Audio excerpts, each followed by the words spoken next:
Hello and welcome to special GK classes. देखिए guys, मैं संजय कुमार। ये जो है आरआरबी ग्रुप डी का जो है ये तीसरा वाला पार्ट आपके सामने है। चलिए बिना टाइम को वेस्ट किए स्टार्ट कर लेते हैं फर्स्ट क्वेश्चन के साथ। देखिए फर्स्ट क्वेश्चन कह रहा है कि विसरण के संबंध में जो कथन दिया गया है उसमें से आपको फॉल्स खोजना है, सच कौन नहीं है इस कथन को खोजना है। तो पहला ऑप्शन दिया गया है क्या, गैस में जो विसरण है उसकी दर तरल या ठोस पदार्थ की तुलना में क्या होती है, अधिक होती है। तो ये बात बिल्कुल ऑथेंटिक है, क्वेश्चन के अकॉर्डिंग नहीं, बात ऑथेंटिक है। हम आपको ये कहना चाहते हैं कि सबसे ज़्यादा जो विसरण होता है वह किस में होता है, गैस में होता है। इससे कम किस में होता है तो लिक्विड में होता है। सबसे कम किस में होता है तो सॉलिड में होता है। सबसे पहले आप ये बात याद रखेंगे। तो ये ऑप्शन तो ठीक है। नेक्स्ट क्वेश्चन इसी में देखिए भाई, ऑप्शन नंबर बी, विसरण तभी संभव है जब पदार्थ के कण निरंतर जो है वह गति करती रहती है, कंपन करती रहती है, तब जाके क्या होता है, विसरण होते थे। ये बात भी सत्य है, ये भी सत्य है। हमको असत्य खोजना है। गैस के विसरण, तीसरा ऑप्शन देखिए, गैस के विसरण की जो दर होती है, गैस के विसरण की जो दर होती है उसकी मात्रा पर निर्भर करती है। गलत लिखा हुआ है ये चीज़, ये असत्य है। किसी गैस का विसरण उसके मात्रा पर निर्भर नहीं करती है। एग्जाम्पल के रूप में आप ये समझ सकते हैं कि आप अपने घर के अंदर जो है एक अगरबत्ती जलाइए या 10 अगरबत्ती चलाइए, इसका विसरण जो है इसी दर में होगी जिस दर में उसका होना है। मात्रा पर निर्भर नहीं करती, उसकी क्वांटिटी क्या है उस पर ये निर्भर नहीं करती है। तो इस क्वेश्चन का आंसर क्या हो जाएगा, सी। ऑप्शन नंबर डी भी देख लीजिए, विसरण जो होता है हमेशा उच्च से निम्न की ओर बढ़ता है। ठीक है, तो आप ये भी बात इतना सारा जो बात हम बोले हैं याद रखिएगा। ये बहुत ही इंपॉर्टेंट क्वेश्चन बनते हैं विसरण से। क्वेश्चन आपको जो है माने का जो पूछा गया है हर सेट में 5-4 सेट के बाद जो है पूछ लिया गया है, इसीलिए क्वेश्चन बहुत इंपॉर्टेंट बन जाते हैं। चलिए नेक्स्ट क्वेश्चन की ओर आगे बढ़ जाते हैं। क्वेश्चन नंबर कहा गया है 2, उस प्रक्रिया के आपको नाम बताना है जिसमें किसी धातु पर उसके आसपास जो पदार्थ होती है जिसमें क्या होते हैं, नमी या अम्ल आदि के द्वारा हमला किया जाता है। तो इस प्रक्रिया को नाम बताना है। तो इस प्रक्रिया का नाम जो दिया गया है संक्षारण। क्या नाम दिया गया है, संक्षारण नाम दिया गया है। देखिए संक्षारण क्या होता है, सबसे पहले बात ये जानिए। संक्षारण होता है कि यह जो है लोहा जैसे हो गया, कॉपर हो गया, इस सब के धातु जो होते हैं जब इस पर नमी या हवा की कोई ऐसी जो होता है, मैंने आप जैसे मिट्टी है, अगर लोहे के कण को आप मिट्टी पर एक रॉड को रखते हैं तो इस मिट्टी में तो नमी भी है, इस मिट्टी में एसिड फॉर्म भी है। तो ये क्या करता है, उसके संपर्क में आकर ये जंग लगने लगता है, उस पर क्या लग जाता है, जंग लगने लगता है। तो इसी चीज़ को रोकने के लिए क्या करते हैं, तो उस पर पेंटिंग का काम कर देते हैं, इस पर गैल्वेनाइजेशन करते हैं, जस्ता से जस्तीकरण का काम करते हैं, जिससे गैल्वेनाइजेशन करते हैं। तो इस तरह के काम को किया जाता है जंग से रोकने के लिए। तो ये जो किया जाता है तो उसे बोलते हैं, माने संक्षारण बोलते हैं। कंप्लीट। अब देखिए ऑप्शन देख लीजिए। फर्स्ट ऑप्शन दिया गया है ऑक्सीकरण। ऑक्सीकरण क्या होता है गाइज, तो ऑक्सीकरण में होता है यह एक ऐसा प्रक्रिया है जिसमें आप देखेंगे कि ऑक्सीजन की मांग क्या है, में वृद्धि होगा। ऑक्सीजन जो होगा, ये ऑक्सीजन में क्या होगा, वृद्धि होगा, जबकि हाइड्रोजन के जो मान में क्या होगा, वह कमी होगा। तो ये जो है ऑक्सीकरण कहलाता है। ये क्या कहलाता है, ऑक्सीकरण कहलाता है। तो इससे समझ क्वेश्चन हो गया। एक देखिए ऑप्शन नंबर डी अपचयन, इसका उल्टा है। ऑक्सीकरण में ऑक्सीजन का लेवल बढ़ता है और हाइड्रोजन का निष्कासन होता है, लेकिन इसमें क्या होता है अपचयन में, तो हाइड्रोजन का निष्कासन नहीं होता है, ऑक्सीजन का निष्कासन होता है। तो आप ये बात याद रखेंगे। बात समझ गए। एक ऑप्शन नंबर सी दिया गया, तो सी में भी कुछ चर्चा कर लेते हैं। ये दिया है रेसेंडिटी। देखिए रेसेंडिटी जो होता है, जैसे आप ऐसे कह सकते हैं जैसे कोई नमी है या फिर कोई बैक्टीरिया वगैरह सब के कारण क्या होता है, भोजन पर आप देखते होंगे एक नया चीज उत्पन्न ले लेता है। तो ये जो होता है, ये भोजन में क्या पाया जाता है, वसा, क्या पाया जाता है, फैट्स पाया जाता है। तो इसी फैट्स के मौजूदगी में ऐसा होता है। ये जो होता है तो उसे बोलते हैं एरोबिक ऑक्सीकरण कहते हैं, क्योंकि ये वायु की उपस्थिति में होता है। तो ये एरोबिक हुआ।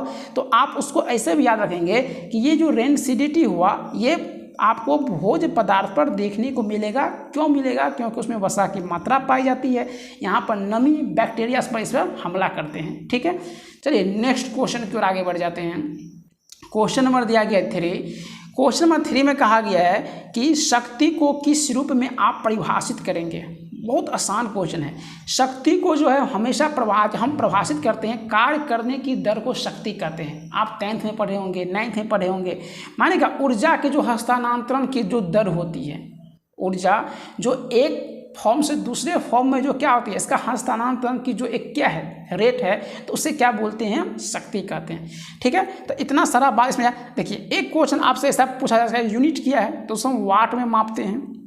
क्या मापते हैं, वाट में। तो इसका मान इकाई जो हो गया, ये क्या हो गया, वाट हो गया। तो ये बात भी याद रखिएगा। देखिए इससे न्यूमेरिकल क्वेश्चन पूछा जा सकता है। तो शक्ति को हम पावर माने पी से दर्शाते हैं, और वर्क और शक्ति के बीच का जो क्या होता है रिलेशन बनता है, तो वर्क अपॉन क्या बनता है, टाइम। तो आप ये भी फार्मूला याद रखेंगे। ठीक है, चलिए नेक्स्ट क्वेश्चन की ओर आगे बढ़ जाइए। क्वेश्चन में कहा है जलियांवाला बाग हत्याकांड से आप तो बिल्कुल परिचित ही होंगे। देखिए जलियांवाला बाग हत्याकांड जो हुआ था ये 1919 ईस्वी में हुआ था। क्वेश्चन यही पूछा गया है, लेकिन उससे जुड़े हुए बात भी आपको याद रखना है। ठीक है, देखिए सबसे पहले बात, जलियांवाला बाग हत्याकांड जो हुआ था 1919 में, अगर दिनांक पूछ ले तो सबसे पहले बात आप दिनांक याद रखेंगे 13 अप्रैल। 13 अप्रैल को ये हुआ था गाइज। और इसी में आगे बढ़ जाए तो ये इस समय जो मैंने ब्रिटिश के तरफ से, किसके तरफ से, ब्रिटिश की तरफ से जो था, माने भारतीय सेना जो कमान कस रहा था, अगर उसका नाम अगर बोला जाए तो ये था कर्नल रेजिनाल्ड डायर, पूरा नाम था। इसे आप डायर याद रखेगा, जनरल डायर। ठीक है, तो ये हो गया। इसमें से आपको फिर ये जो घटनाएं घटी हुई थी ये कहाँ घटी हुई थी, तो क्वेश्चन यहाँ से ही पूछा जा सकता है। तो ये पंजाब के जो अमृतसर में घटा था। ये जलियांवाला बाग जो है यहीं पड़ता है, पंजाब के अमृतसर में पड़ता है, तो यही घटना घटा हुआ था। इससे जुड़े एक बात और याद रखिएगा कि इसकी जाँच के लिए एक आयोग का गठन किया गया था। तो इस आयोग का गठन सरकार के द्वारा, ब्रिटिश सरकार के द्वारा किया गया था। उसका नाम क्या था, तो हंटर कमेटी। क्या नाम था, हंटर कमेटी या हंटर आयोग ऐसे कह सकते हैं। और देखिए गाइस, आप इससे जुड़े सारे क्वेश्चन को एक बार रिवाइज कर लीजिए अच्छी तरह से। इसमें जो है जलियांवाला बाग जब हत्याकांड हुआ था 1919 ईस्वी में, तो उसके बाद से रविन्द्रनाथ टैगोर का नाम आपने सुना होगा कि इसे नाइटहुड की उपाधि दिया गया था, माने महारानी के द्वारा। तो ये नाइटहुड की उपाधि भी क्या करता है, वह त्याग देता है उसी नरसंहार के बाद। और क्वेश्चन यहाँ से ही बनते हैं कि जब 1919 का बात है तो उस समय भारत में जो है कौन से गवर्नर जनरल थे। तो ये गवर्नर जनरल बोलिए, फिर वाइसराय बोलिए, क्योंकि ये तो फिर वाइसराय में चेंज हो गए थे। तो आप ऐसे ना, तो उसका नाम था जेम्स फॉरवर्ड। क्या नाम था, जेम्स फॉरवर्ड। जेम्स फॉरवर्ड का शासनकाल जो था गाइज 1619 से लेकर 1621 ईस्वी तक। तो आप यहाँ से ये भी बात याद रखेंगे। इसी क्वेश्चन में एक और लास्ट क्वेश्चन की ओर चलते हैं। बहुत हेवी है क्वेश्चन है कि एक आप उधम सिंह का नाम सुनिए होइएगा। तो उधम सिंह जो थे इस आंदोलन के खिलाफ थे, और ये 1940 में जाकर ब्रिटिश जाकर जो है वह जनरल डायर का क्या कर देता है, हत्या कर देता है। कौन, उधम सिंह। तो क्वेश्चन यहाँ से भी पूछा जाता है। तो एक ही क्वेश्चन में बहुत सारे इन्फॉर्मेशन आपको देखने को मिलेंगे। जब आपको कोई क्वेश्चन आता है तो उससे रिलेट जोड़ के सारे इन्फॉर्मेशन को कलेक्ट करने का प्रयास कीजिए। चलिए, अगर हाँ देखिए गाइज, अगर आपको ये वीडियो पसंद आती है तो आप लोग उसे लाइक नहीं करते हैं, प्लीज़ लाइक कीजिए। ये भी एक नया चैनल है, नया चैनल को जो है प्रमोट करने का काम आप ही लोगों का है। जब आप लोग अपने इस पर जो है दिखाएंगे, लाइक करेंगे, सब्सक्राइब करेंगे, वीडियो को आगे बढ़ाएंगे, तब भी मुझे उत्साह मिल पाएगी। चलिए नेक्स्ट क्वेश्चन की ओर बढ़ जाते हैं। Question number 5। देखिए क्वेश्चन नंबर 5 क्या कहा गया है, ये लिया गया है आपको एक केमिस्ट्री से लिया गया है। कहा गया परमाणु शब्द का प्रयोग जो है ये किसने किया। तो परमाणु शब्द का प्रयोग जो है ये, देखिए परमाणु शब्द से 2 क्वेश्चन पूछते हैं, तो आपको कंफ्यूज नहीं करना है। एक तो परमाणु यहाँ पर पूछा है शब्द का प्रयोग किसने किया, तो ये क्या, डेमोक्रिटस ने। क्या किसने किया, डेमोक्रिटस ने किया। तो ये बात आप याद रखिएगा। और इससे देखिए ऑप्शन से जुड़े कुछ और जो है उसकी हम चर्चा कर लेते हैं। एक दिया है थॉमसन। तो आपको हम एक ट्रिक बताए थे, ईंटे पर नाच, ईंटे पर नाच। देखिए तो माने क्या, इलेक्ट्रॉन के खोज जे थॉमसन ने किया था, और जो प्रोटॉन की खोज रदरफोर्ड ने किया था, और न्यूट्रॉन की खोज चैडविक ने किया था। तो ये भी बात आप याद रखिए। देखिए परमाणु से, अगर परमाणु शब्द का प्रयोग किसने किया था, तो यहाँ से इसका क्वेश्चन हो जाएगा डेमोक्रिटस हो जाएगा। लेकिन एक जॉन डॉल्टन संबंधित है, तो परमाणु सिद्धांत किसने दिया था, अगर क्वेश्चन ऐसे पूछे, माने का एटॉमिक थ्योरी किसने दिया था, तो एटॉमिक जो थ्योरी है ये आपको दिया था जॉन डाल्टन साहब ने दिया था, ठीक है। और एक क्वेश्चन रदरफोर्ड से और बन सकता है कि अल्फा और बीटा कण, क्या कौन सा कण, एक होता है अल्फा कण होता है, एक होता है बीटा कण, तो इस दोनों कण की खोज किसने किया था, तो रदरफोर्ड ने ही किया था। तो आपको ये भी बात याद रखना पड़ेगा। नेक्स्ट क्वेश्चन की ओर बढ़ जाइए। क्वेश्चन नंबर 6 क्या कह रहा है भाई, क्वेश्चन नंबर 6 कह रहा है जिन पदार्थों की गंध अम्लीय क्षारीय माध्यमों में बदलती है उन्हें कहा जाता है। क्वेश्चन समझ गए। क्वेश्चन ये कह रहा है कि जिन पदार्थ की अगर गंध है, अगर अम्लीय या क्षारीय माध्यम में क्या करती है, बदल जाती है, अगर अम्लीय है तो क्षारीय, क्षारीय है तो अम्लीय, तो ऐसा जो होता है उसे क्या कहा जाता है, तो उसे कहा जाता है घ्राण संकटक कहा जाता है। क्या कहा जाता है, घ्राण संकटक कहा जाता है। अब समझिए उसके बारे में। जैसा देखिए आप इसे याद कैसे रखेंगे, जैसे देखिए प्याज हुआ, ठीक है, इसे लौंग आप प्रयोग करते होंगे, लौंग है ना, जैसे आप एक माने बस ये समझिए प्याज हो गया, जैसे लहसुन हो गया, लौंग हो गया, ये सभी पदार्थ जो है इस घ्राण पटन के उदाहरण हैं। अब तो क्लियर हुआ होगा आपको, है ना। अब देखिए एक लौंग से क्वेश्चन पूछा जाता है कि लौंग की प्राप्ति जो है कहाँ से होती है। ये अगर आपको क्वेश्चन मालूम है तो टाइप कीजिए कमेंट बॉक्स में, हम आगे बढ़ जाते हैं। क्वेश्चन नंबर 7 की ओर देख लीजिए। क्वेश्चन 7 कहता है निम्नलिखित में से कौन सा उच्च तापमान पर आसानी से ऑक्सीकृत, ऑक्सीजन जलना नहीं होता है, तो ये कौन सा नहीं होता है, तो आपको ऑप्शन दिया गया है। क्या पहला ऑप्शन दिया गया, देखिए मिश्र धातु, आगे दूसरा दिया गया है विसंभग संवाहक दिया गया है, इसका संवाहक दिया गया है, एक अर्धचालक दिया गया है। तो इसका आंसर क्या हो जाएगा, इसका आंसर होगा मिश्र धातु। क्योंकि देखिए उच्च तापमान पर आसानी से वो ऑक्सीकरण नहीं हो पाता है। अब देखिए क्यों नहीं हो पाता है, इसके हम चर्चा कर लेते हैं। देखिए इसमें कारण क्या है, जैसे मिश्र धातु जो है ये 2 या 2 से अधिक पदार्थों का क्या है, ये मिश्रण से बनता है। जब 2 या 2 से अधिक क्या करते हैं, धातु को मिलाइए, या एक धातु लीजिए, एक क्या लीजिए, गैर अधातु ले लीजिए, उसको मिलाइए, तब जाके मिश्रण का निर्माण होता है। जब आप उसको पिघलाने का काम करेंगे तो उस पर जो है तापमान जो है इतना काम नहीं करता है, ठीक है। तो आप उसको सीधे याद रखिएगा कि मिश्रण में जो है तापमान आसानी से क्या करता है, उसको जलाना मान ऑक्सीकरण नहीं कर पाता है। क्यों, क्योंकि ये 2 या 2 से अधिक धातुओं क्या होती है, मिश्रण बन जाती है, और दोनों का जो धातु होती है या फिर एक धातु या एक अन्य धातु होती है, तो जो दोनों का तापमान होता है उसका एक गलनांक का पॉइंट होता है, मेल्टिंग पॉइंट होता है, ये अलग अलग पॉइंट पर होता है, इसीलिए ऐसा ये होता है, ठीक है। नेक्स्ट क्वेश्चन की ओर बढ़ जाते हैं। क्वेश्चन नंबर कहा गया है 8। क्वेश्चन नंबर 8 की ओर बढ़ जाइए। क्या कहा गया है क्वेश्चन नंबर 8, ये देख लीजिए। वो माने का दक्षिण एशियाई खेल, दक्षिण एशियाई खेल माने क्या, SASC, दक्षिण एशियाई खेल परिषद, साउथ एशियन स्पोर्ट काउंसिल का गठन जो हुआ था ये किस वर्ष हुआ था, आपको बताना है। तो ये हुआ था 1983 में। कब हुआ था, 1983 में हुआ था गाइज। एक बात, दूसरी बात आपसे ये पूछा जा सकता है कि 1983 में जो ये आयोजन हुआ था, ये पहला खेल था दक्षिण एशियाई खेल का, ये आयोजन हुआ कहाँ था, तो ये हुआ था आपको नेपाल के जो राजधानी है काठमांडू में हुआ था। तो आपको ये बात भी याद रखना पड़ेगा। चलिए नेक्स्ट क्वेश्चन की ओर आगे बढ़ जाते हैं। क्वेश्चन नंबर देखिए 9 नंबर। भारत का जो है क्वेश्चन कहा गया है, भारत का पहला ब्रिटिश वायसराय कौन था। आपको हम बताए थे इससे पहले भी क्वेश्चन कि वायसराय, देखिए वायसराय जो था सबसे पहले, इसका आंसर देख लीजिए, इसका आंसर हो जाएगा आपका लॉर्ड कैनिंग। क्या हो जाएगा, लॉर्ड कैनिंग।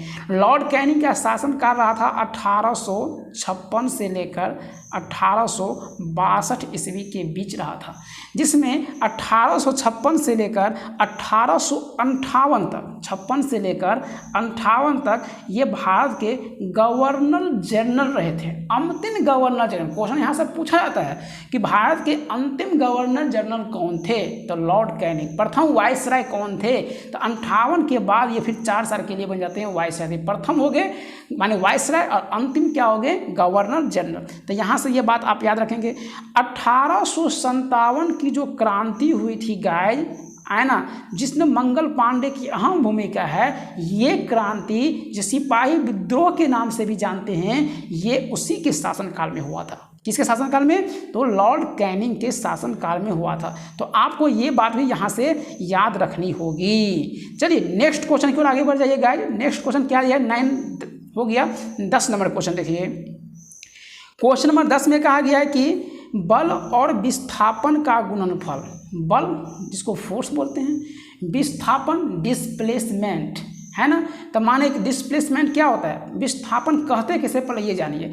जैसे देखिए दूरी में विस्थापन में एक ही अंतर है, जैसे ये हुआ दूरी, इसमें पॉइंट फिक्स नहीं है तो ये दूरी है, लेकिन जब दो बिंदुओं के बीच की जो है दूरी क्या होती है, फिक्स हो जाती है, तो ये कहलाता है विस्थापन। क्या कहलाता है, विस्थापन। तो आप याद रखिए बल और जो डिस्प्लेसमेंट का जो क्या होता है गुणनफल होता है, ये कहलाता है कार्य। क्या कहलाता है गैस, कार्य। तो डिस्प्लेसमेंट को हम दिखाते हैं तो हम लिख सकते हैं Fs। क्या लिख सकते हैं, Fs लिख सकते हैं। तो आप आगे कि F और डिस्प्लेसमेंट माने S का जो गुणनफल होता है ये क्या कहलाता है, वर्क कहलाता है। एक इससे पहले आपको बताए थे कि पावर के साथ वर्क या टाइम का रिलेशन होता है, तो power into time equal to work होता है पावर के साथ। लेकिन अगर बल के साथ विस्थापन के साथ बोलें तो क्या होता है, force into displacement equal to क्या होता है, वर्क होता है। तो आपसे यहाँ से ये भी बात याद रखेंगे। देखिए इसमें और आगे बढ़ जाते हैं तो वर्क बराबर, तो आप ये जान लिए क्या होता है भाई, Fs होता है। लेकिन उसको और अब तोड़ने का काम करेंगे तो एक्चुअल में अगर देखेंगे तो वर्क बराबर Fs cos थीटा होता है। क्या होता है, Fs cos थीटा होता है। जहाँ पर cos थीटा का अगर वैल्यू अगर 90 कर दिया जाए, देखिएगा बहुत इंपॉर्टेंट है, अगर cos थीटा का वैल्यू 90 कर दिया जाए तो मेरा जो काम होगा वो 0, कुछ काम नहीं होगा, नथिंग।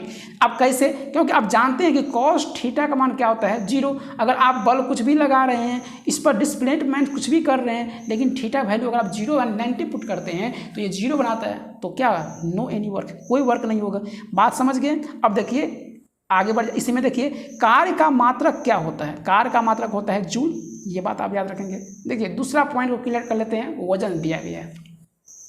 वजन जो होता है क्या होता है, देखिए पृथ्वी में क्या है, गुरुत्वाकर्षण बल के कारण क्या होता है, कोई भी अगर पदार्थ है तो उसका जो क्या है, मास है, द्रव्यमान है, और उसका जो क्या है, त्वरण है, उसी का गुणनफल जो है ये क्या कहलाता है, वजन कहलाता है। तो आप यहाँ से ये भी बात याद रखेंगे। देखिए एक होता है त्वरण, त्वरण क्या होता है भाई, तो वेग में, वेलोसिटी में परिवर्तन का जो क्या होता है, जो दर होता है, उसे क्या कहते हैं, त्वरण कहते हैं। इससे पहले शक्ति के बारे में पढ़े थे। अब देखिए अगर वेग में परिवर्तन की दर को क्या कहते हैं, त्वरण कहते हैं। उसका मात्रक जो होता है मीटर सेकेंड होता है। तो यहाँ से आप ये याद रखिएगा। देखिए संवेग क्या होता है, तो संवेग होता है गैस, संवेग जो होता है ये क्या होता है, हम पिछले वीडियो में आपको बताए थे। संवेग जो होता है, संवेग को हम P से क्या करते हैं, डिनोट करते हैं, और ये जो होता है मास और क्या होता है, वेलोसिटी का क्या होता है, गुणनफल होता है। तो आप कह सकते हैं द्रव्यमान और वेग की गुणनफल को क्या कहते हैं, संवेग के नाम से जानते हैं। ठीक है गैस, नेक्स्ट क्वेश्चन की ओर आगे बढ़िए। देखिए ये क्वेश्चन आपके बायो से लिया गया है। ये कहा गया है क्वेश्चन में क्या, कि निम्नलिखित में कौन सा, यहाँ पर जो है हिटकर द्वारा दिए गए 5 किंगडम दिया गया था, उसमें से कौन सा हिस्सा शामिल नहीं है। तो आपको याद रखना है कौन सा शामिल नहीं है, सो नहीं याद रखना है, आपको ये याद रखना है शामिल कौन था। तो सबसे पहले इसमें कौन शामिल था, प्रोटिस्टा, एनिमिलिया बिल्कुल शामिल था, एनिमल जीव जंतु शामिल थे। प्रोटिस्टा बिल्कुल शामिल था, कवक शामिल था, लेकिन प्रोटोजोआ शामिल नहीं था। प्रोटोजोआ शामिल नहीं था, क्या शामिल था, मोनेरा, क्या शामिल था, मोनेरा शामिल था। तो आप यहाँ से ये बात याद रखेंगे। और सबसे पहले ये जो सिद्धांत है, ये 5 किंगडम जो का वर्गीकरण जो किया था, ये जो हिटकर के द्वारा किया गया था। तो क्वेश्चन पूछा जा सकता है ये कब किया था, तो 1969 में किया गया था। और 5 का नाम आप याद रखेंगे, फिर से एक बार बोल देते हैं। तो एक तो हो गया आपका माने जंतु हो गया, एक प्रोटिस्टा हो गया, एक कवक हो गया, एक मोनेरा हो गया, और एक प्लांट हो गया। ठीक है, 5 ये किंगडम हो गए।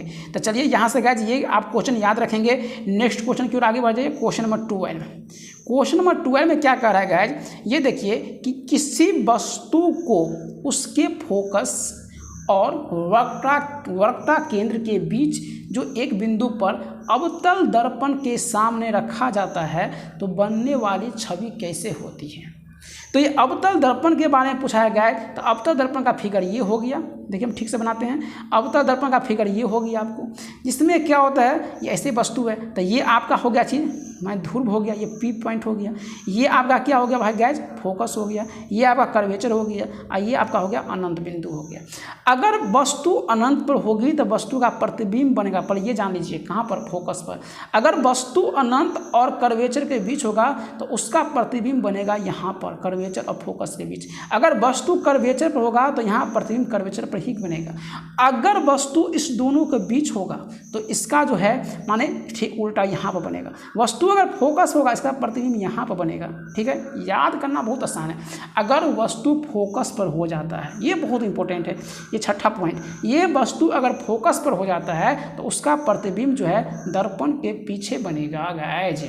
ठीक है, तो आप यहाँ से ये बात याद रखेंगे। ये क्वेश्चन पूछा क्या है, वस्तु बनती कैसी है, तो वस्तु जो है ये 6 कंडीशन जो बताए हैं, 2, 2, 4 और 1, 5, 1, 6 कंडीशन बताए। 6 कंडीशन में वस्तु जो है हमेशा वास्तविक और उल्टा ही बनता है, लेकिन इस परिस्थिति में वास्तविक में क्या बनता है, सीधा बनता है। तो 5 परिस्थिति में याद रखेगा जो वास्तविक और उल्टा, और 1 परिस्थिति में बनता है सीधा। ठीक है गाइज, तो इतना सारा आपका यहाँ से क्लियर हुआ। आप बताइए कि अवतल दर्पण का प्रयोग जो होता है हम कहाँ करते हैं, हजामती करने में करते होंगे, है ना। इसके बाद जो है इसका प्रयोग कहाँ किया जाता है, तो इसका प्रयोग जैसे डॉक्टर जो है नाक कान गला देखता है उसमें भी इसका प्रयोग करते हैं। तो ये बात आप यहाँ से याद रखेंगे। क्वेश्चन नंबर देखिए 13। क्वेश्चन नंबर 13 में क्या कहा गया है कि एक 10 किलोग्राम वस्तु जो है 5 मीटर प्रति सेकेंड के वेग से ये क्या करती है, गतिशील है। आपको निकालना है गतिज ऊर्जा। बहुत सिंपल क्वेश्चन है। सबसे पहले आप याद रखिए, आपको दिया गया है m और दिया गया है v, वेलोसिटी दिया गया। तो गतिज ऊर्जा जो बराबर होता है वो क्या होता है, हाफ mv²। तो हाफ m के जगह कितना रखेंगे, तो 10 kg है तो 10 kg रखेंगे। अब 5 मीटर पर सेकेंड तो 25 यहाँ पर रखेंगे। 5 गुने 5, 2 से काटेंगे तो कितना हो जाएगा 5, 25 को 5 से मल्टीप्लाई करेंगे 125 हो जाएगा। और ये निकल के किस में आएगा, जूल में। किस में निकल के आएगा, जूल में, क्योंकि ऊर्जा का जो मात्रक होता है ये जूल होता है। तो इसका आंसर क्या हो जाएगा, ऑप्शन नंबर डी। कहीं दिक्कत, अगर यही स्थितिज ऊर्जा में पूछा होता तो हम क्या mgh जो है ये लगाते। स्थितिज ऊर्जा लगता कब है, जब उसका कुछ ना कुछ इसका हाइट दिया हो तब लगता है। तो आप यही बात याद रखेंगे। क्वेश्चन नंबर 14 देखिए गाइज। क्वेश्चन नंबर 14 में कहा गया निम्नलिखित में से सरल अस्थायी उत्तक नहीं है, सरल अस्थायी उत्तक टिश्यू नहीं है। और ये जो दिया गया है ये प्लांट के बारे में दिया गया है। तो एक एपिकल जो बात कहा गया है ना, एक दिया गया कोलेनकाइमा दिया गया, एक कैम्बियम दिया गया, एक जाइलम दिया गया। तो आंसर क्या हो जाएगा, जाइलम। देखिए गाइस, जाइलम जो है एक अस्थायी उत्तक नहीं है, जाइलम हो गया अस्थायी उत्तक नहीं है। और अगर फ्लोएम का भी बात करें तो वो भी नहीं है। जाइलम का काम है क्या, जल को जो है पृथ्वी से जड़ के माध्यम से जो अवशोषण होता है उसको ऊपर तक विभिन्न भागों में पत्ती पत्ती तक पहुंचाना। ये जल से जौ से जाइलम, जौ से जल को पहुंचाना होता है। फ्लोएम का काम होता है फूड, फॉ से फ्लोएम, फॉ से फूड, माने क्या, उसको विभिन्न जो खाना तैयार हुआ है उसे विभिन्न भागों में भेजना, ये किसका काम है, तो फ्लोएम का काम है। ठीक है गाइस, तो आप यहाँ से ये बात याद रखेंगे। इसी में देखिए एक ऑप्शन दिया गया है ए नंबर कि शीर्ष विभोजक का क्या काम है। तो उसका काम है, जैसे ये कहाँ पाया जाता है, तो ये आपको मिलेंगे जड़ में, रूट में मिलेंगे। ये मिलेंगे आपको जो एपिकल पार्ट होता है, माने का पौधे का जो एपिकल पार्ट माने शीर्ष वाला जो पार्ट होता है, आपको यहाँ पर शीर्ष वाला पार्ट में मिलेंगे, क्योंकि ये जो है पौधे को वृद्धि करने में, बढ़ाने में क्या करते हैं, मदद करते हैं। ठीक है, आपको ये तो समझ गए कहाँ मिलेंगे, जड़ में मिलेंगे, तना में मिलेंगे, है ना, एपिकल वाला पार्ट में मिलेंगे। ठीक है गाइस, देखिए एक दिया गया कोलेनकाइमा। कोलेनकाइमा का क्या काम है, यहाँ से देखिए ये क्या होते हैं, पत्ती में जो पाए जाते हैं। तो इसका क्या करता है, वो इस पर माने क्या, यांत्रिक जो कोई होता है ना, इस पर सहायता करने का काम करते हैं। इसमें लचीलापन होता है, पत्ती में कितना लचीलापन होता है, क्यों, क्योंकि उसमें कोलेनकाइमा पाया जाता है। तो आप यहाँ से ये बात याद रखेंगे। ठीक है गाइस, अब एक ऑप्शन दिया गया है कैम्बियम। देखिए कैम्बियम के बारे में जानिए। कैम्बियम जो होता है, जाइलम और फ्लोएम के नाम अभी हम चर्चा किए हैं। तो ये क्या होते हैं, जब उसी के मान का, जैसे जाइलम जल ले जाने का काम करता है, फ्लोएम क्या ले जाने का, भोजन लेने का काम करता है। तो उस पर जो पतली दीवार पर जो ये क्या होते हैं, बीच में संकीर्ण जैसे चिपकी हुई होती है, तो उसे हम किस नाम जानते हैं, कैम्बियम के नाम जानते हैं। ये अंदर की तरफ जो होता है जाइलम और बाहर की जो तरफ क्या होते हैं, फ्लोएम के बीच जो है एक पतले संकीर्ण मान का तरह जो है दीवार का एक काम करता है। ये दीवार का एक परत होता है जो कोशिका विभाजन में क्या करती है, वह वह सहायता भी करती है और ये जो है जाइलम फ्लोएम ऊतक भी क्या करते हैं, बनाने में मदद करते हैं। तो इतना सारा बात जो है आप यहाँ से याद रख सकते हैं। ठीक है, नेक्स्ट क्वेश्चन की ओर बढ़े। क्वेश्चन नंबर दिया गया है आपको क्या, 15। भारतीय निर्देशक गुरुदत्त का वास्तविक नाम क्या था, आपको ये बताना है। समझ रहे हो? तो देखिए, गुरुदत्त के नाम से जो हम जानते हैं, ये जानते हैं वसंत कुमार शिव कुमार पादुकोण को। ये क्वेश्चन इंपॉर्टेंट क्यों आरआरबी पूछ लिया था। देखिए, ये जो है 1900 अगर चर्चा किया जाए तो 1910 में 2010 में, यानी कन्फ्यूज हम कर रहे हैं, हाँ ठीक है 2010, बिल्कुल ठीक है। 2010 में जो है CNN सदाबहार शिष्य 25 अभिनेताओं में से उसको शामिल किया गया था। इसीलिए ये क्वेश्चन जो है इंपॉर्टेंट बन जाते हैं। और ये बहुत सारे फिल्में भी काम किए हैं, जैसे प्यासा और कागज फूल के लिए सबसे वो प्रसिद्ध रहे थे, है ना। तो ये इंपॉर्टेंट क्वेश्चन लगा होगा आरआरबी को, इसीलिए पूछे जाते हैं। ठीक है, क्वेश्चन के टाइप को समझिए। मानिए हाल फिलहाल के क्वेश्चन किस तरह से पूछे गए थे, इसीलिए हमने इस क्वेश्चन को शामिल किया है। क्वेश्चन नंबर 16 कहा गया टंगस्टन का गलनांक कितना होता है। तो याद रखना बहुत सिंपल है। टंगस्टन के गलनांक के बारे में अगर पूछा जाए तो आप याद रखिएगा 3500 डिग्री सेल्सियस। आप इसमें से देख लीजिए 3500 के सबसे आसपास कौन सा है, तो ऑप्शन नंबर डी यही इसका आंसर हो जाएगा। और टंगस्टन का उपयोग जो है फिलामेंट में किया जाता है, आप ये अच्छी तरह से जानते हैं, क्योंकि उसके जो उच्च गलनांक होते हैं, उसका गलनांक क्या होता है, उच्च होता है। देखिए ना कितना इसका 3422 डिग्री सेल्सियस पर वह गलेगा, तो उसका गलनांक क्या है, उच्च है, मेल्टिंग पॉइंट। इसीलिए टंगस्टन का प्रयोग हम फिलामेंट में आसानी पूर्वक से कर लेते हैं। क्वेश्चन नंबर देखिए 17 क्वेश्चन कहा गया है कि सही अर्थों में मुख्य रूप से किसी वस्तु पर गिरना केवल तभी होता है, कब होता है, समुद्र में, वातावरण में, हवा में, निर्वात में। देखिए, अगर आप किसी वस्तु पर अगर गिरते हैं तो आप तभी गिर सकते हैं जहाँ पर यहाँ पर क्या हो, माने कुछ माने निर्वात हो। निर्वात माने क्या था ना, यहाँ पर वायु की मात्रा जो है क्या है, शून्य हो गई है, कुछ भी नहीं है, तो ये निर्वात कहलाती है। बात समझ गए? तब ये कोई वस्तु मुक्त रूप से किसी पर गिरती है, क्योंकि गुरुत्वाकर्षण बल जो है उस पर क्या करता है, केवल तभी काम करता रहता है और कोई काम नहीं करता। तो गुरुत्वाकर्षण का बल है क्या, जो ग्रेविटेशनल फोर्स है वो वस्तु को तो खींचने के अपने काम करती है ना। तो जिस कारण से मुक्त अवस्था में क्या करती है, गिर जाती है। नेक्स्ट क्वेश्चन नंबर 18 कहा गया प्रकाश संश्लेषण के लिए निम्नलिखित में से किसकी आवश्यकता नहीं है। बहुत सिंपल क्वेश्चन पूछा गया है। सूर्य के प्रकाश का आवश्यकता होती है, ऑक्सीजन की आवश्यकता नहीं होती। ऑक्सीजन की आवश्यकता जो है मानव को है, उसको नहीं। कार्बन डाइऑक्साइड की आवश्यकता उस समय उसको होती है, और क्लोरोफिल तो होना चाहिए, जिसके कारण पत्तियों का रंग क्या होता है भाई, हरा होता है। तो ये बहुत सिंपल सा क्वेश्चन था, इतना बाह्य क्वेश्चन नहीं था। चलिए नेक्स्ट क्वेश्चन की ओर आगे बढ़ जाइए। क्वेश्चन नंबर कहा गया है 19। देखिए गाइस 19 नंबर क्वेश्चन में क्या कहा गया है कि निम्नलिखित में कौन सा तत्व मेडलीफ आवर्त सारणी में निश्चित स्थान नहीं पाया जाता है। देखिए गाइस, आप जो है पीरियोडिक टेबल को अच्छी तरह से गहन अध्ययन करिए, क्योंकि इससे बहुत सारे हर शिफ्ट में क्वेश्चन पूछा गया है। तो आपको जो है ये पीरियोडिक टेबल जो है बिल्कुल अच्छी तरह से याद होना चाहिए। तो चलिए इस क्वेश्चन का चर्चा कर लेते हैं। सबसे पहले इसमें यह दिया गया है कि मेडलीफ के बारे में। देखिए मेडलीफ ने जो तो तत्वों का जो वर्गीकरण सबसे पहले किया था, तो ये क्या था, परमाणु द्रव्यमान के आधार पर किया था। सबसे पहले बात तो आप ये याद रखिएगा। जबकि आधुनिक आवर्त सारणी का जो खोज है मोस्ले ने किया था, और ये क्या था, परमाणु संख्या के आधार पर।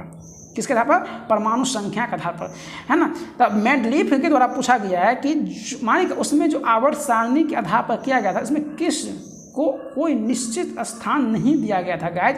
तो ये हाइड्रोजन का स्थान जो है निश्चित उसने नहीं किए थे। मेडलीफ साहब ने हाइड्रोजन का कोई भी स्थान निश्चित नहीं रखा। ठीक है, तो आप ये बात याद रखेंगे। इसी कारण उसके जो माने क्या, ये जो वर्गीकरण किया तो उसमें ये दोष पाया गया। और दूसरी बात, अगर आपसे ये कुछ क्वेश्चन पूछ लिया जाए कि न्यूलैंड्स ने कौन सा नियम दिया था, तो आप नाम याद, इसको न्यूलैंड्स जो है अष्टक नियम दिए थे। कौन से, अष्टक। एक डोबे नायरन का नाम भी आता है, तो डोबे नायरन साहब ने त्रिक नियम दिया था। कौन सा नियम दिया था, तो त्रिक नियम दिया था, है ना। क्वेश्चन अगर इस पर आएगा तो बताएंगे, वीडियो नहीं तो लंबा हो जाएगा। चलिए नेक्स्ट क्वेश्चन की बात कर लेते हैं। क्वेश्चन का था विश्व बैंक का मुख्यालय किस देश में स्थित है। तो विश्व बैंक का जो मुख्यालय है ये किस देश में स्थित है, आपको ये बताना है गाइज। तो इसका आंसर हो जाएगा क्या, अमेरिका। क्या हो जाएगा? अमेरिका। आप अच्छी तरह से जानते हैं कि ये जो है यूएस में वाशिंगटन डीसी जो है यहाँ स्थित है, और इसमें जो है ये कहाँ है? वाशिंगटन डीसी अमेरिका में पड़ता है। और विश्व बैंक में कितने सदस्य हैं अगर आपसे ये पूछ ले जाए तो 189 उसमें सदस्य हैं। और एक बात, दूसरी बात, एक क्वेश्चन जो है हम आपसे पूछते हैं, आपने जो है ये सुना होगा इंटरनेशनल मॉनेटरी फंड, ठीक है, IMF अंतर्राष्ट्रीय मुद्रा कोष, ये है ना, के साथ विश्व बैंक का स्थापना हुआ था। तो ये कब हुआ था, कितने ईस्वी में? तो आपको ये भी बात याद रखना है, माने कितना में? 1945 ईस्वी में।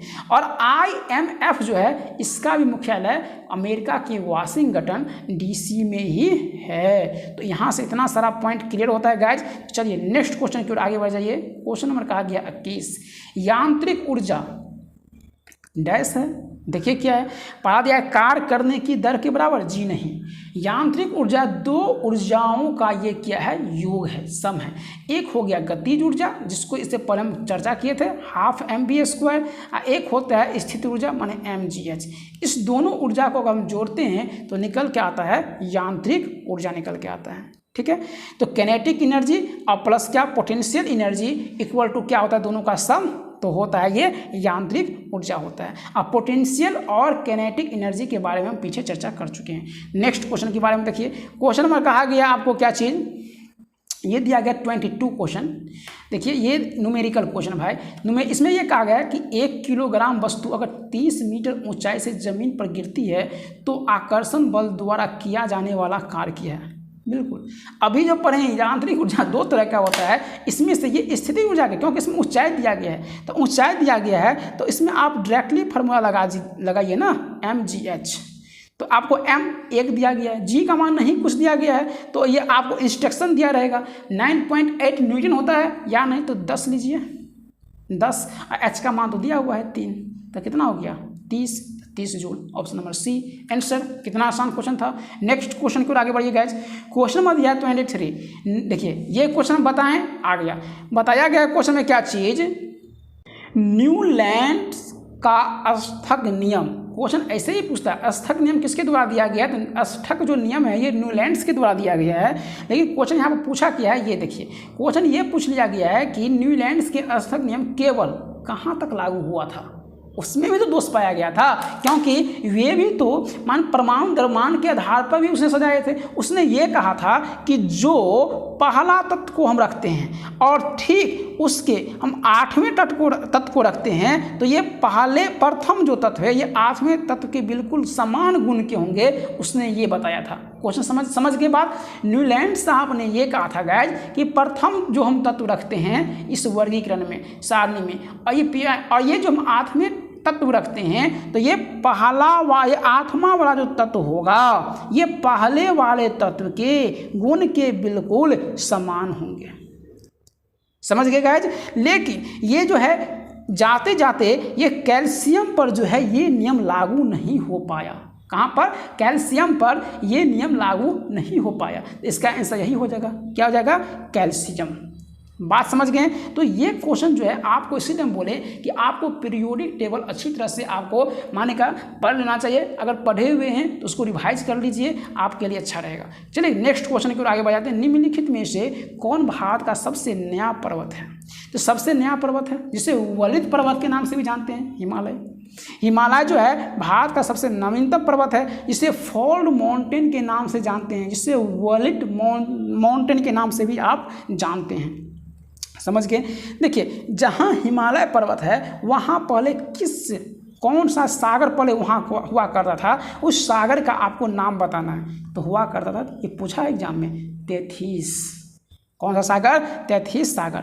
और इसी में बढ़ जाइए, देखिए इसका ऊंचाई अगर आपसे पूछे तो 848 मीटर, यानी तो ऑप्शन अगर आपको दिया रहेगा 8850 मीटर, तो आप ये भी टिक कर सकते हैं। एक दिया माउंट आबू, जानते हैं ये अरावली पर्वत जो है इसी का एक क्या है? शिखर है। अरावली पर्वत जो है एक किस प्रकार का पर्वत श्रृंखला है? क्वेश्चन अगर ऐसे पूछे तो आप टिक करके आइएगा अवशिष्ट। क्या चीज़? अवशिष्ट। एक दिया गया सतपुरा। सतपुरा जो है आपको ये मध्य भारत में आपको देखने को मिलेगा और ये जो है एक ब्लॉक पर्वत है। कौन सा पर्वत है गाइज? ब्लॉक। ये ब्लॉक पर्वत है। तो आप यहाँ से ये बात याद रखेंगे। एक देखिए, एक दिया अन्नामुरी, ये पश्चिमी घाट में पाए जाने वाले जो है सबसे ऊंची चोटियों में से एक है। तो ये बहुत इंपॉर्टेंट क्वेश्चन बनते हैं कि पश्चिमी घाट में सबसे जो ऊंची पर्वत है वो कौन सा है? तो ये अन्नामुरी है। ठीक है गाइज, चलिए नेक्स्ट क्वेश्चन की ओर आगे बढ़िए। Question number 25। जब दो वस्तु, क्वेश्चन समझिए, जब दो व्यक्तियों की दो रोगाणु कोशिकाएं यौन प्रजनन के दौरान संयोजित होती है तो वे क्या बनाती है? तो ये बनाता है गाइज युग्मनज। क्या बनाता है? युग्मनज बनाता है। ठीक है, आपको याद रखना है। देखिए इसमें देखिए कैसे को आप डील करेंगे। सबसे पहले बात देखिए, एक नर एक मादा। तो नर में जो होता है निकलता है स्पर्म। क्या निकलता है? तो स्पर्म निकलता है गाइज। अब मादा से में होता है ओवम। जब ये दोनों जुड़ते हैं तब बनते हैं युग्मनज। तब क्या बनते हैं? युग्मनज। तो आप इसको ऐसे याद कर रख सकते हैं। ठीक है, चलिए नेक्स्ट क्वेश्चन की ओर आगे बढ़ते हैं। क्वेश्चन नंबर क्या का है? 26 कि निम्नलिखित में कौन से धातु जो होते हैं कमरे के ताप पर, क्या होता है, जो कमरे के जो ताप पर होता है वह तरल अवस्था में पाए जाते हैं? तो ये हो जाता है पारा, मरकरी। क्या हो जाएगा? मरकरी हो जाएगा। मरकरी जो है ये क्या है? धातु है जो आपको कमरे के तापमान जो 25 डिग्री सेल्सियस के आसपास पाया जाता है उस पर भी आपको ये मान का द्रव के रूप में पाया जाएगा। ठीक है गाइज, याद रहेगा। चलिए नेक्स्ट क्वेश्चन की ओर आगे बढ़ जाते हैं। क्वेश्चन नंबर कहा गया है आपका कितना? देखिए गाइज, ये क्वेश्चन जो है करंट से ले लिया गया है कि आय घोषणा योजना जो है कब आया था? तो ये आया था 2016 में। चलिए इसको इसी पर आगे बढ़ जाइए। क्वेश्चन नंबर देखिए, क्वेश्चन नंबर कितना कहा गया है? क्वेश्चन नंबर कहा गया आपको 28 कि भारत के संविधान के अनुसार संसद का कौन सा सदन संविधान संशोधक विधेयक पारित करता है? तो संविधान के जो माने क्या, संसद के अनुसार संसद का कौन सा जो सदन है माने क्या, संविधान में जो संशोधन होगा तो ये विधेयक पारित करेगा। तो भाई देखिए ये करेगा दोनों, ये करेगा आपको उच्च और जो निचला जो है दोनों सदन जो है वह क्या करेंगे? अलग अलग करेंगे दोनों, लेकिन कैसे करेंगे? अलग अलग करेंगे। और संशोधन का जो चर्चा है ये कितने अनुच्छेद में है? 368 अनुच्छेद में है। और ये कहाँ से लिया गया है? तो अफ्रीका से लिया गया है। तो आप ये भी बात याद रखेंगे। क्वेश्चन नंबर नेक्स्ट बढ़ जाइए। नेक्स्ट क्वेश्चन क्या हो जाएगा गाइज? 29 नंबर देखिए कि कोई धातु पानी से क्या है प्रक्रिया करती है तो कौन सी गैस उत्पन्न होती है? तो कोई भी धातु अगर पानी के साथ रिएक्शन करेगा तो क्या इसमें निकलेगा? तो माने उष्मा के साथ निकलेगा हाइड्रोजन। क्या निकलेगा? हाइड्रोजन निकलेगा। आप एक देख भी सकते हैं, धातु प्लस पानी से बन के मिलकर बनेगा धातु ऑक्साइड। और जो माने क्या गैस के रूप में जो फॉर्म होगी माने निष्कासन होगा, किसका होगा? तो हाइड्रोजन का होगा। ठीक है गाइस, तो इसको सिंपल सी क्वेश्चन है, ये 8 क्लास 7 क्लास का क्वेश्चन है।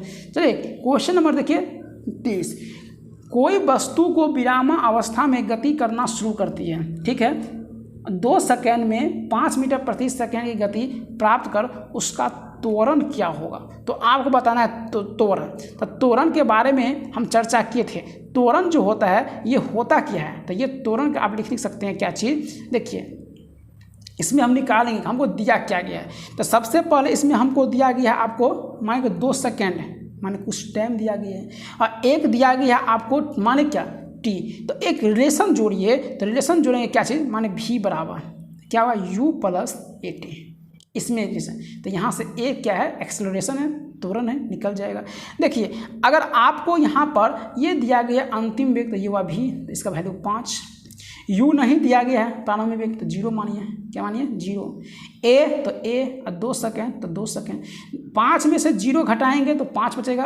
अब 5 में से तब 5 बराबर कितना हो जाएगा? 2a हो जाएगा। तो a का मान लाएंगे तो 5 आ जाएगा बट्टा में, तो क्या 2 आ जाएगा बट्टा में, तो 5/2 माने अढ़ाई। कितना हो जाएगा? अढ़ाई। तो इसका आंसर हो जाएगा 2.5 मीटर पर सेकेंड। ठीक है, 2.5 मीटर पर सेकेंड स्क्वायर इसका क्या हो जाएगा? आंसर हो जाएगा। तो ये बात आप याद रखेंगे। ठीक है, चलिए नेक्स्ट क्वेश्चन की ओर आगे बढ़ जाइए। क्वेश्चन नंबर कहा गया 31 कि प्रोटीन संश्लेषण में मुख्य घटना डैश की रचना है। किसके ना, तो इसमें होता है RNA जो होता है कॉपी इसमें पाया जाता है, तो आप इसको डायरेक्टली याद रखेंगे, ठीक है। इसमें अगर आप एक एडिशनल इन्फॉर्मेशन याद रखना चाहते हैं तो ऐसे याद रखें कि DNA का जो है डबल हेलिक्स नेम किसने दिया था, तो वाटसन और क्रिक ने दिया था। बहुत फेमस क्वेश्चन है। चलिए गाइज, तो इसी क्वेश्चन के साथ इस वीडियो का होता है अंत। गाइज देखिए, अगर आपको ये वीडियो पसंद आती हो तो कृपया उसे आप लाइक करना ना भूलें, क्योंकि वीडियो बनाने में बहुत मेहनत लगती है, पहले PDF वगैरह तैयार करना पड़ता है। हाँ, एक बात और, अगर आपको PDF चाहिए तो आप मेरे टेलीग्राम चैनल को आप ज्वाइन कर सकते हैं और ये सारा जो PDF है आपको यहाँ से प्राप्त कर सकते हैं। तो चलिए गाइज चलते हैं। Thanks for watching this video. God bless you of all.